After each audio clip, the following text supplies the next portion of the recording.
ዓመታዊ የቅዱስ ገብርኤል የንግስ በዓል በቁልቢ ደብረ ኃይል ቅዱስ ገብርኤል ገዳም በርካታ ምዕመናን በተገኙበት በተለያዩ ሃይማኖታዊ ስነ ስርዓቶች በድምቀት ተከብሯል። ከሀገሪቱ የተለያዩ አካባቢዎችና ከውጭ የመጡ የእምነቱ ተከታዮችም በዓሉን አብሮነትን መተሳሰብና አንድነትን በሚያጠናክር መልኩ አክብረውታል። በጣም ደስ ይላል። ከበፊቱ በጣም ልዩነት አለው። ረጅም ጊዜ ነው የመጣሁት፣ ግን አሁን ላይ ሰላምም ጸጥታውን በጣም ቆንጆ ነው ጥበቃው እና የህዝቡ ብዛት ራሱ በቃ በጣም የሚገርም ነው። ቁልቢ መምጣቴ በጣም ደስ ብሎኛል። የህዝቡ አቀባበል ልዩ ነበር። በጣም ነው ደስ የሚለው። ከጸጥታው ጀምሮ የህዝቡ አቀባበል በቃ የሀገሪቱ በሙሉ ብቻ ደስ ይላል። ህዝብ ተቀባይ ነው። እንደምን ሰሞኑ የተደረገልን ሁሉ የሚታየው ነገር ደስ ይላል። የጸጥታ ሁኔታ ደስ ይላል።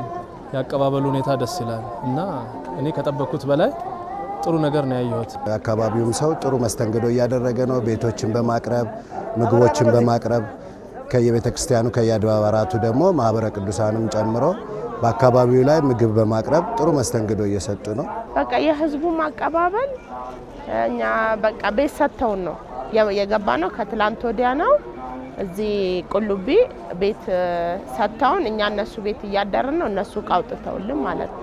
ለኔ ይሄ ለየት የሚለው ነገር ነው።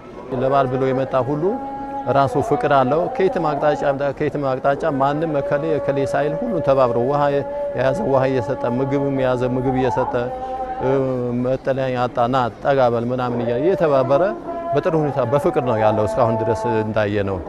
መሰል በዓላትም መልካም እሴቶች የበለጠ እንዲጎለብቱ በማስቻል ረገድ ያላቸው ፋይዳም የላቀ በመሆኑ ህዝቡ በተለይም ሰላምና ልማት የበለጠ እንዲጠናከር ሚናውን ማጎልበት እንደሚገባ ተመላክቷል። እንደዚህ ፈጣሪያችን ሲያሰባስበ ያው ፈጣሪያችን እናመሰግናለን።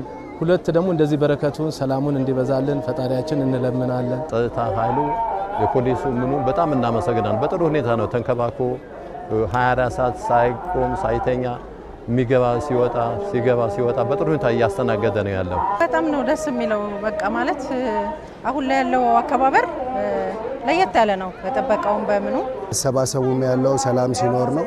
የሁሉ ክብረ በዓል በሚከበረው ሰላም በመኖሩ ነውና ለሰላም አሁንም ጠንክረን እንድንሰራ እግዚአብሔር እንዲረዳን እዚሁ ጸሎት ሁሉም ሰው ብዙም የኢትዮጵያን ሰላም ነው ሁሉም ሰው በአካባቢውም ሲያወራ የምትሰማውና ሁሌ ለሰላም መጸለይም ከዛ ደግሞ ለሰላም መቆምም ጥሩ ነው ብዬ አስባለሁና ሰላም በመኖሩ ነው ይሄ ሁሉ የተካሄደው። የተከናወኑ ውጤታማ የቅንጅት ስራዎችና ከህዝቡ ጋር በቅንጅት መሰራቱ በዓሉ በስኬት እንዲጠናቀቅ አስችሏል። ቁልቢ እንደምታወቀው በአመት ሁለቴ እዚህ አካባቢ ይከበራል። የዘንድሮ በጣም የተለየ ነው ማለት ይቻላል። በዓሉ ከህዝብ አቀባበል ጀምሮ መንገድ ላይ የደከመውን እግረኛ በመርዳት ጥሩ ሁኔታ ነው የጀመርነው። ያው ማህበረሰቡ ራሱ እንግዳ ተቀባይ ነው። እንግዳውን ተቀብሎ እንዳስፈላጊነቱ አንከባክቦ ነው አሁን በዓሉን እየጨረስን ያለ ነው። አጠቃላይ ግን ሁኔታን ስናይ ከጸጥታ አኳያ ከማህበረሰብ አቀባበል አኳያ ስናይ በዓሉ በስኬት ነው ያለቀው።